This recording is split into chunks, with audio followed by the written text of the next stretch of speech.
Welcome to the Eventful Podcast, where real conversations meet big ideas. This is where the real journey gets shared. It's honest, It's inspiring.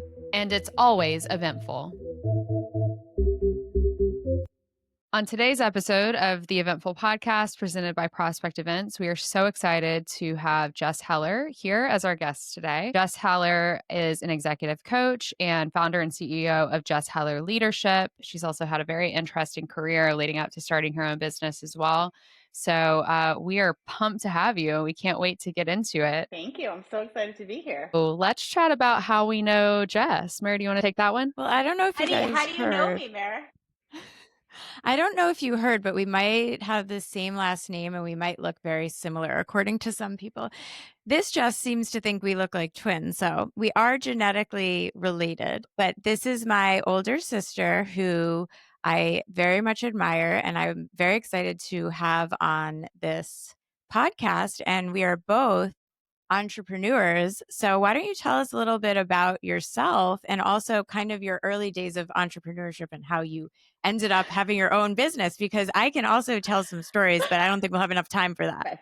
So really excited to be here. As Mare said, I am her older sister. So I've known her since day one. And my background, I feel like it started early. I never thought I would be an entrepreneur, own my own business. But looking back, there were some very early signs. My aunt got me a book called Better Than a Lemonade Stand. And it was like 50 ideas for a kid's business. And every single day I would pretty much start something new in our neighborhood. And oftentimes I would employ Mare with no pay, by the way, to go out and sell whatever ridiculous products we were trying to sell, like lemonade or designing people's birthday invites as an 8-year-old. No one wanted your handwriting at that time, FYI. And so ended up actually getting into a career in recruiting. So that was my corporate career for about 15 years. And 4 years ago, ended up following my passion for coaching and starting Jess Heller Leadership. So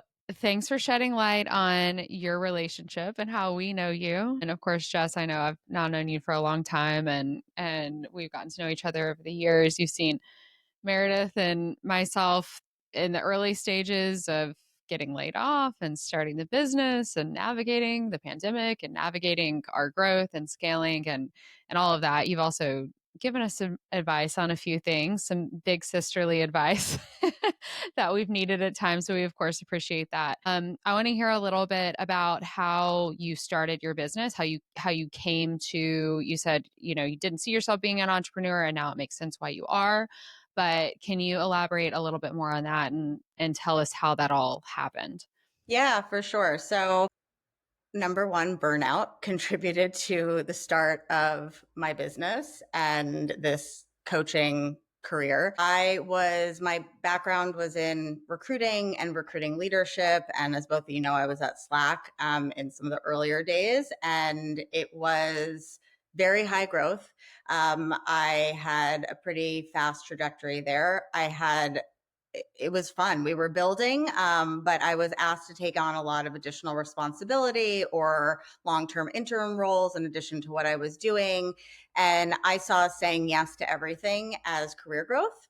And so I kept kind of moving and growing. And then the pandemic hit in 2020, and I was already starting to approach my second big burnout of my career. And I kept getting to this phase in my career where I thought I'm already doing this next level and I'm not loving a lot of aspects of it. And they got me an executive coach, and I'm one of those rare people who had a light bulb moment where in our first session, halfway through, I looked at her and I said, "You get paid for this? This is a job." And that was really my moment of, this is everything that I absolutely loved doing and love doing in my career, which is hiring and growing and developing the team that reported into me. When I was recruiting actual candidates, is talking to them, really in depth about what motivated them, their career, what they wanted long-term, ultimately hiring them into organizations and then seeing them grow and thrive and get promoted and take on more responsibility. And then working with a lot of the senior stakeholders that I was working with throughout my career to help them build out different functions and teams and territories. So I loved that work.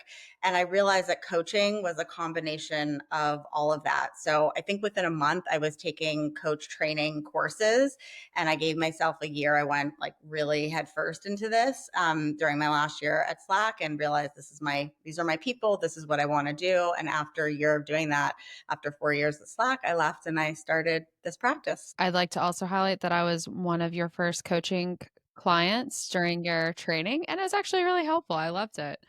So, You were one of my first guinea pigs, Jess, and I appreciate you letting me bumble well, around with that. of course, you were good at it back then. So I'm sure with all the growth that you've had and experience that you've had up until this point, you're crushing it. And you've also found several of the coaches that Meredith and I have used, which have helped us in our business so much. So you're Yeah.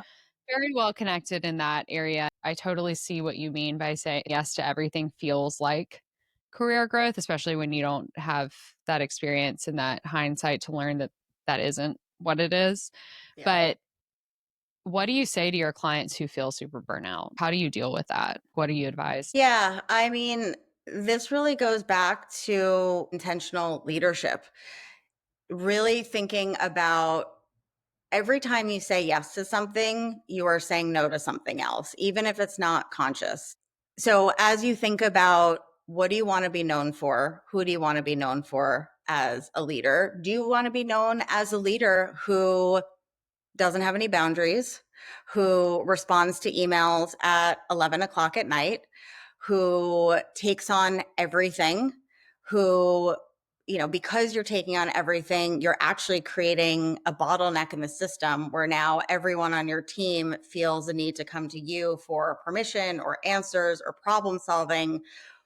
Or do you want to level up and, be able to let go of some of the things that are holding you back, because that all holds you back. It keeps you stuck in the day to day. It keeps you stuck in the weeds. And I know this sounds very cheesy, but I talk to all my clients, like, what got you here does not get you there. And so something needs to change. I feel like a lot of my clients, burnout is the thing that they say, like, well, if I don't say yes to this, or if I don't do this thing, then they think it's career limiting. But what is career limiting is having a very short runway and crashing and burning out after 3 or 4 years, or getting resentful, or building a business that ultimately doesn't really work for you anymore, or isn't fulfilling, or has no joy, or is 100% stressful all the time. So I think it's really getting them to see that first, because you can't change what you don't see or what you're not aware of. And that's the first step in the process. And then they can make some intentional shifts around what they at least want to experiment with. Like, we don't have to go from 0 to 60, but like, what are the 1 or 2 first steps that you can take, and just see if it feels different. See what happens. See what happens if you don't respond to that email on vacation. Does your business fall apart? Probably not. So that's what I would say. Wow, I love that. You said something in that was so simple, but I have never really thought about from a business perspective. And I'm paraphrasing, but if you're not happy where you are right now and you want to get to somewhere different, what you've done to get here is not going to work to get you there, even if it has worked in some ways. But if you want to take a different trajectory, then you need to change what you're doing. And that's so interesting and important. What does it mean to you to lead with intention? So for me, it's choosing how you show up versus being reactive to circumstances or an environment, or really being on autopilot. So, thinking versus or before we respond, really knowing who you are. And I think there's a level of self-awareness that needs to be in place as you lead with intention, because if you're not aware of what are my strengths, what are some of my blind spots, what are some of my default tendencies or things that I might fall back into, especially in times of stress, then we do tend to operate on autopilot. Right. So I think like just thinking about what's the bigger picture or what's the bigger goal that we're working towards. So, maybe for you or for me, it's I created this business because I don't want to necessarily be in the corporate culture grind anymore. And so are the things that I'm saying yes to going to create the same environment that I just left? Or are the things that I'm saying yes to or no to, for example, going to create a business or, um, a lifestyle that I'm trying to create for myself?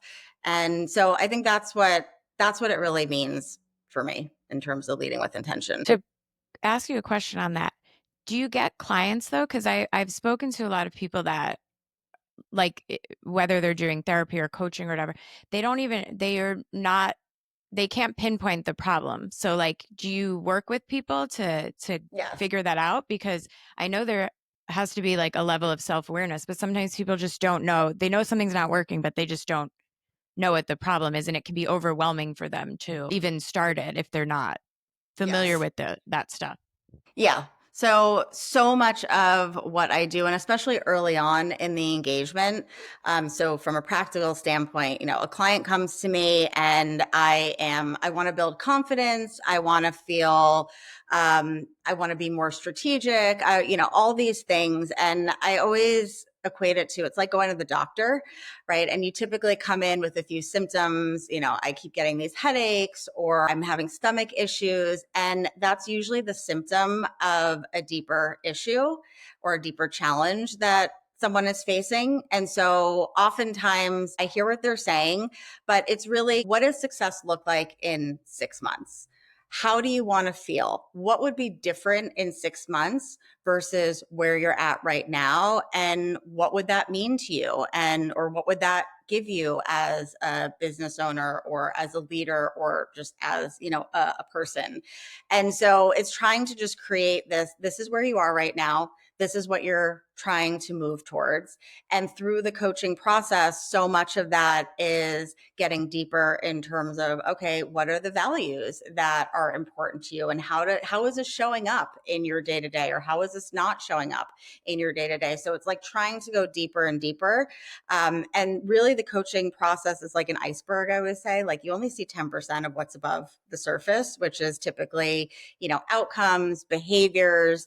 But underneath it, it's stories that we typically tell ourselves. It's limiting beliefs.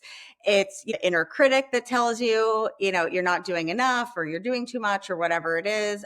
It's emotions. It's all of that. And so coaching addresses the entire iceberg, and I help my clients paint the picture of what success looks like. And then we break it down into small incremental steps. We just recorded with Janae Redmond, who you know as well, who I've always admired in this space. And I know her, but she was talking a lot about self-doubt, and it's something on the outside I never thought she had, but she's like, everyone has it and we're our own worst critics. So it ties into this very well, which I think is very interesting. Yeah, for sure. It's normal to not feel as confident, especially in the world that we're leading in right now. No one has a playbook for the moment in time that we're in right now, right? It's like we just got through a pandemic, and I laugh with my clients, like, what if we were only dealing with a pandemic right now? Wouldn't that be simple? But now it's, the pandemic, it's return to office, it's hybrid work, it's, tariffs. Are they happening? Are they not happening? It's like the political landscape, it's, wars. And so no one has a playbook for this. So of course you're not feeling confident in what to do and how to lead effectively here because no one's done this before. Yeah, I think it's a roller coaster for any type of business for sure. No matter, it all affects everyone so deeply in different ways. So I want to go back to something actually that you said a little bit ago, or that you touched on a little bit ago, which I mentioned you have helped myself and Meredith find specific coaches for what we need in not only growing as leaders, but growing our business and growing as co-founders. So I say that because you introduced us to a coach who we've just started working with, who specifically works with co-founders, and he's been amazing. We've had a few sessions with him, and I can't remember who I was telling. Oh, one of our other coaches who you introduced to, I was telling her about, we love coaches, a coach for a coach, as Meredith always says. Always. So So I was mentioning to her that when I was on with him, he asked a question about pivoting and planning for the future. And what I can't remember the exact question because I'm paraphrasing, but what exactly would it look like if running this business and leading were to spark more joy for me? And it sounds like a really easy question, or it would be an easy answer to the question, but it kind of took me aback a little bit because I was like, spark joy. Like I'm running a business, which I love and it's my livelihood and I'm proud of it, but like joy isn't something I think about doing this at all. And so I want to dig in a little bit on that because you also mentioned that. And how do you coach people to follow that joy or to incorporate joy into their leadership or into their career or trajectory and what they're doing? Yeah. So, what I want to say is when you say, oh, well, how could you? We're running a business. How can that be joyful? That right there is a limiting belief. And so, naming it and again, normalizing that for clients, when you hold on to the belief that owning a business cannot equal joy, you're done. Like Yeah.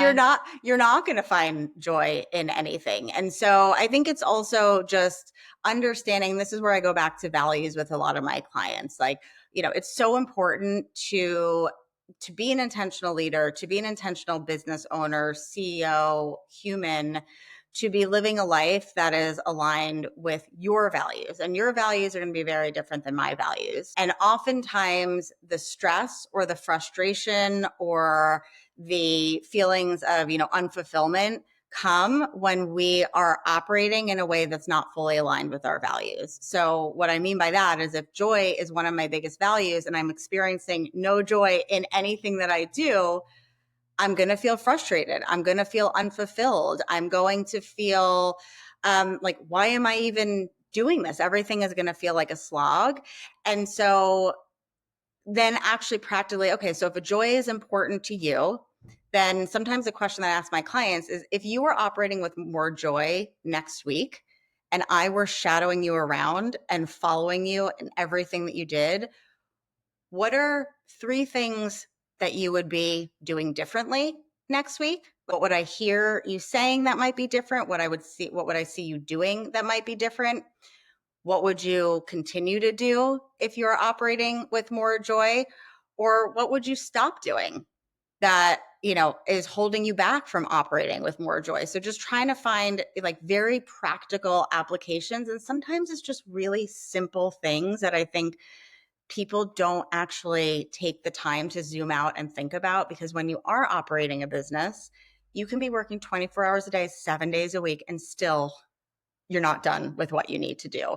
And so it's actually taking some time to really like zoom out and reflect on what would this actually look like, and then just start to put 1 or 2 things into place. Yeah, I think that's really good advice. And it's really interesting also because I was thinking, like, of course, there are things that bring me joy in the business, but I don't think with that lens on, like, is this going to bring me joy or is it not? Like, some things just have to get done. But also to your point, there's ways I think to weave joy throughout and actually to enjoy the process a little bit more if you optimize for that value. I also think as a founder and, just as a leader, it's different phases, right? So some things that would have brought you a lot of joy in the beginning, when you've been doing it for 5 years, they don't bring joy anymore. So I think Yeah. it's always sort of evolving and looking at it with that lens of what's working for me, what can I delegate, what do I enjoy doing, what do I not enjoy doing, which all these coaches actually throughout the phases of our business, they help us plan for the future and optimize for those values that we are interested in and that important to us, because this is our life. As you know, as a founder, like you said, you're working so much Yeah. and it's such a big part of your identity, of your personal life and of your daily life, that it's like if you're not thinking ahead for these things and making sure that it's lighting you up in one way or the other, you're gonna burn out and it's not gonna be good. Yeah. And I think oftentimes we don't think 10 years ahead, or we don't think, 5 years ahead of, if I could create the perfect life and business and livelihood 10 years from now, 5 years from now, what does that look like? And get very, very specific. Where am I going to be living? What does my house look like? What does my community look like? What does my, family look like? Whatever it is. And then start going backwards. Okay, now what would I need to be doing 5 years from now in order to get on that path? What would I need to be doing a year from now? Because it's easy again to really just get stuck in the day to day. And so just like lifting your head out and also just saying like all the things that I'm getting frustrated about right now, is it going to matter in 5 years? Is it going to matter in 5 minutes? If not, Exactly. prioritize and, maybe let it go. Yeah, for sure. So, what patterns do you see in founders that are often navigating change?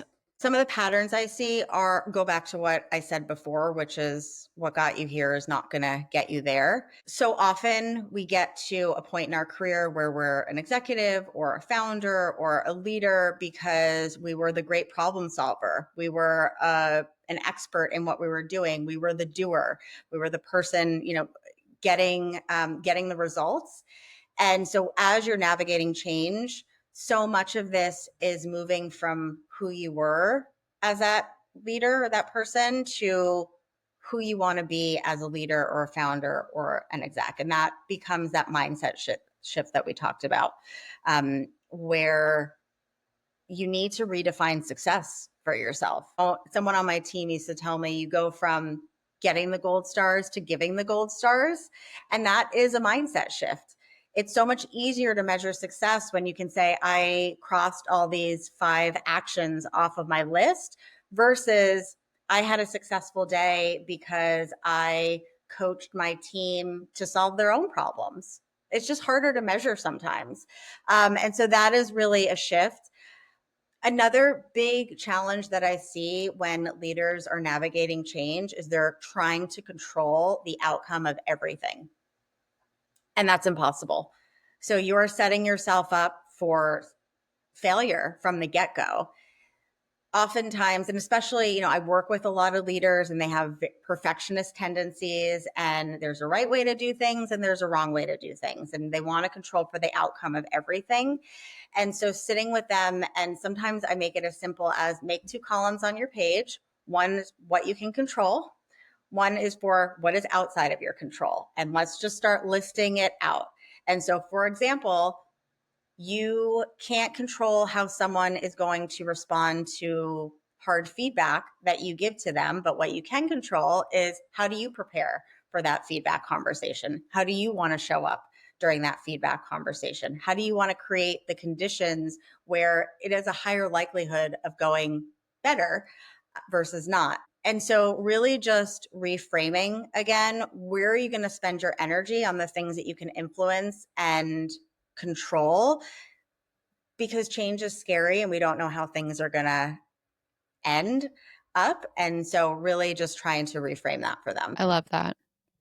I was saying in an earlier episode that we did, or a different episode that we did, that the way that I handle anxiety or like the pressure that comes, like a lot of stress, really high pressure stuff that we do, is by putting it into buckets. What can I control right now and what can I not control? And starting one by one with just the things that I can control and improve. So I feel like it's a good stress management technique too, because if you try to take it all on, and it sounds so simple, it's easier said than done. But when you try to take it all on, it's just going to be overwhelming. It's not going to work. Yeah, and that's the self-awareness piece, right? Oh, I'm doing the thing again because I'm stressed. And not to judge yourself, right? You want to have self-compassion in those moments of this has worked for me in a lot of different ways to be able to focus on controlling all the outcomes. It's not really working for me right now. It's actually creating more stress. And so what are the tools in my toolkit that I can now pull out to navigate what feels like a lot of change right now? Mm-hmm. Mm-hmm. Absolutely. How has your work changed you as a leader? Oh, a lot. The number of times that I jump off a coaching session with a client and think to myself, I should do that too. Or this really resonated. So it's a lot, easier to start seeing yourself in other people's challenges versus seeing them sometimes yourself. And I'm a coach, so we all do this, right? So I think that's one thing. I think also reframing what leadership is and isn't, because part of leadership is your presence. Part of leadership is being grounded during these times of chaos or stress or change. We just went through 2-3 years back to back of, like you called it, a roller coaster, right? There have been layoffs, there's stuff going on economically, there's a lot of uncertainty. And so you as a leader, you're not only supporting yourself through that, but you're supporting your team through that. And how do you show up in a way that you are that grounded presence where you're not reactive to every announcement or challenge or kind of bump in the road within your organization or the company that you own, and doing the work that you need to do to show up in the way that you want to show up. So I think thinking about not only what am I doing as a leader, but how do I want people to feel when they spend time with me as a leader? And what are those qualities, right? Do I want them to feel like I'm interested in what they're saying? Do I want them to feel like they can count on me? And then applying that, like, what would that actually look like in terms of a behavior? So how would that show up on a day-to-day? So that's changed a lot. And I would say the last thing is just boundaries. Like, I didn't have a lot of boundaries before. Again, I think saying yes to everything because you see it as growth, or if no one's going to do it, I have to do it. And just reframing that as, is this something that is a good use of my time right now? Or can someone else do this? Or is this something that we just need to deprioritize? Yeah, and it's interesting because we actually work with so many different leaders as well with what we do day in and day out. We're working with, VPs, SVPs, executive levels. And, throughout the event planning process, we may work with junior people on the marketing team all the way up to the CMO. And then we get on site and we're working with the CEO, and we deal with the CFO through finance and negotiating contracts and all these things. So we really work with leaders on a day-to-day basis, and they're all so different. And I think it's even though they're not leading us, but they have so many different personalities and so many different energies that are coming from them. So with that being said, do you tailor your coaching approach based on the person? Like, do you get a good idea kind of who they are? Do you do any sort of like personality testing or anything like that so that you can coach them in a more effective way? Because I assume it's not a one size fits all. Yes, I tailor my coaching to my clients. That's honestly the thing that I love the most about coaching is it's a very intimate, in-depth, connected experience with someone else. And whether or not that's one-on-one or also,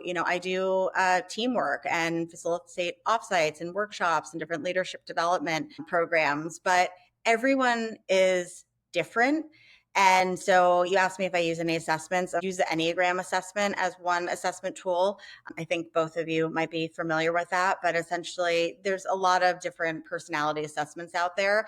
And I think for the Enneagram, it's really interesting because it understands or measures your core motivations, core fears, and that translates to what are some of the strengths, what are some of the things that might get in your way, as it relates to work, business, relationships, outcomes.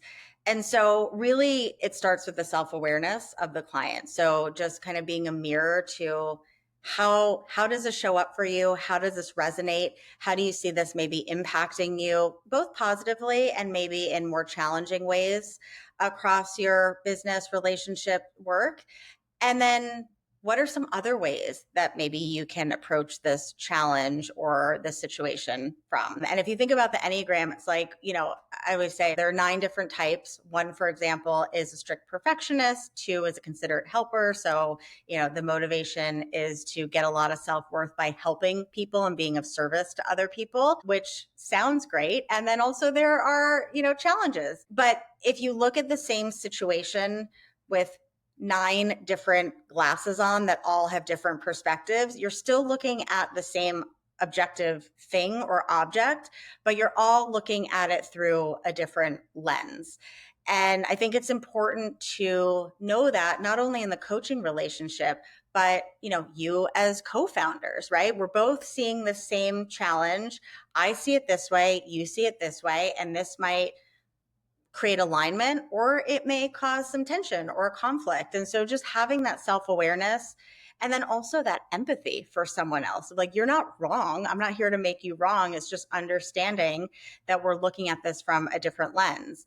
And I see this show up a lot too. In times of stress, we tend to go back into autopilot, or we tend to go back into those default tendencies. And that is the opposite of leading intentionally, right? So instead of saying like, okay, I'm doing this thing again where my desire is to be liked or make things perfect, do I want to approach it this way? Or do I want to maybe think about a different way that I can approach this situation? Also, in talking about, you also have, when you're leading, even if you're just within, a corporation, you've got multiple leaders together as well, right? And so sometimes even just talking about the Enneagram types, like with myself and Meredith, we are doing that with our co-founder coach. Love it. And I always wondered what Enneagram, because I've kind of followed the Enneagram thing for a long time. My sister was a chief people officer for quite a while, and she is like so into Enneagrams and certified in it and all the things. Like, she talks about it all the time. It's kind of like her hobby, but I always wondered what type Meredith was. And because I'm an 8 and she's a 3. And so reading the description of her type was actually very helpful to me, because it's like, not only, yes, that totally resonates with me, but also discovering things that maybe I didn't know about her, or like the way she sees things or how to communicate with her. And so I think it's really important to understand who you, even if you're not into Enneagrams, but to understand certain markers of who you are and how you operate, so that you can not only handle situations well yourself, but you can handle situations with others, whether it's your team or other leaders, better as well. It's very revealing sort of about certain people. So Yeah. And also how you lead people, right? So often we're told treat other people the way you want to be treated, but it's really like lead people the way that they need to be led, because everyone has different motivations. Everyone has different, again, tendencies or strengths or things that might be blind spots for them. And it just creates some awareness. And it also can help you diagnose some challenges on the team. So, for example, I was doing an offsite with the team for Enneagram, and 3 of the people on the team were type 9s, which are adaptive peacemakers.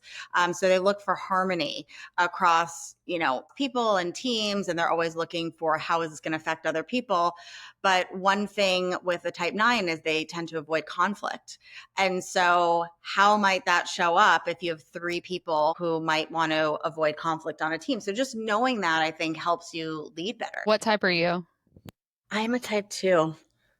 Interesting. I We got a know. type 2 and a type 3 sister. I I'm know. shocked I'm not a type 9 because I don't like conflict, as we all know. But See, one of my sisters is a 9, and I was actually just thinking that she's very, like, you guys are very, very different, because I was thinking that like 9s and 3s I think have some similarities, but Well, there's also subtypes. We can do if anyone wants a session, let me know, because it's complicated. It's a whole other podcast for the Enneagram. so of course we've been talking about a lot of your one-on-one coaching, but also curious to see what other types of things that you do for coaching and leadership development, because I'm sure there's other things aside from one-on-one. Yeah, for sure. So one-on-one coaching with leaders, execs, founders, a lot of what I support my clients with is how to navigate change with a bit more ease and less stress. So a lot of that is, they're in the biggest role of their life, or they need to level up to that next level, or facing a really big, transition within their career. I also do onboarding coaching. And so I do that one-on-one as well. But from my background in recruiting, I saw this so often where they were, working with a hiring manager. They were hiring for the most strategic, leadership hire all year. It would take months and months and months. And we'd get that person started day one. And it was like, here's your 2-page onboarding doc. It's sink or swim. And they're surprised that they're not thriving after a month because there was absolutely no investment in getting them up to speed. And so I love partnering with leaders ideally within their first 6 months to make sure that, number one, what's the strategy? What's the plan? What's the 30, 60, 90-day plan? But also, are we focusing on building the right relationships? Are you thinking strategically about kind of long-term wins versus short-term wins, focusing on some of the best practices? And, it's like having someone in your corner to support you at one of the most stressful times, because oftentimes you can't go to your boss and say, I don't really know what I'm doing right now, but you can tell me that and I can help you. And then from a team perspective, I facilitate offsites, which we can customize based on what outcomes you're looking to drive. I do workshops, and then different leadership development programs. And I can do all of those, in person or virtually, or a combo of both. I love that. That's so cool. I would love to be at one of your offsites. Come on over. You book the gig and I'll come and facilitate. That sounds great. That's our goal. So because it's called the Eventful Podcast, we ask all of our special guests to tell us just an eventful moment that you've had in your career. It doesn't have to be the one thing, but it could just be like something that was eventful in your career. Oh my God. I mean, I've had so many. Coming from a background in recruiting, you can imagine you talk to a lot of people and you hear a lot of different things. I mean, one of the highlights of my career was Slack going public.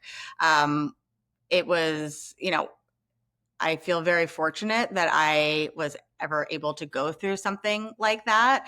And again, there was a lot of hard work that went into that. So my team, we led a sales recruiting team, and those are, salespeople in all different functions across sales and all different levels across sales up to senior leaders. And so the people that we recruited into the organization were, directly contributing to revenue.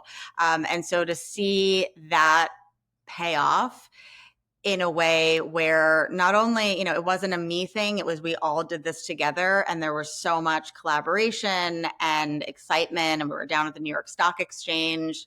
I mean, that was a really amazing day. And then, like I said, I think just looking back, it's very hard. And I know we always say this, it's like, you can't see it in the moment, but looking back, everything makes sense. And I do think, all these decisions and experiences that I loved, or maybe, I didn't love anymore at certain points in my career, all led me up to what I'm doing today.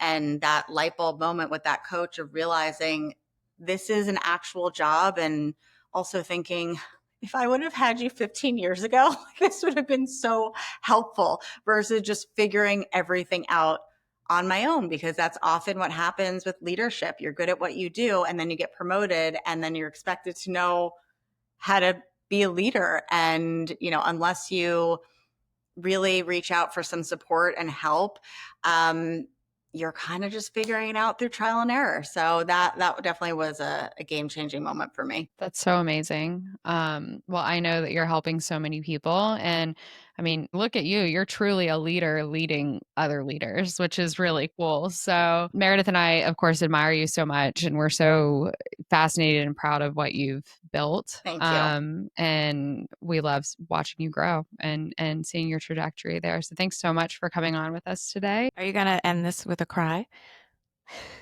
I thought I saw a little tear. No. Oh, I am the crier of the two of us. So. Yeah, she is. really? She is. Oh, well, I cry too. She's seen me cry a lot. Oh, yeah. I'll cry at like a toilet paper commercial. The Charmin bear. No, I cried at the feather falling of Forrest Gump. The Forrest Gump movie. That's a true story. You know the music in the That's beginning sweet, with though. the feather? You're an empath. I like that. Yeah, to a fault. Well, of course, thank you for thanking my sister, but also I would like to thank my sister, but also friend and fellow entrepreneur. You obviously are not just my sister, but you're all those things to me.